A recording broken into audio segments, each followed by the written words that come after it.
Hey guys, just Jani. Quick tip, you can get these anti-tarnish strips made by 3M. I got mine on Amazon. They're about $6.50 for 100. I checked and they didn't have any available today. So I'll put a link to another website that I found some on. They look different than mine.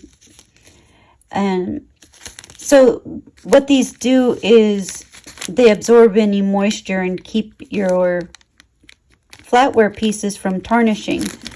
So a lot of mine I store in packages like this individually.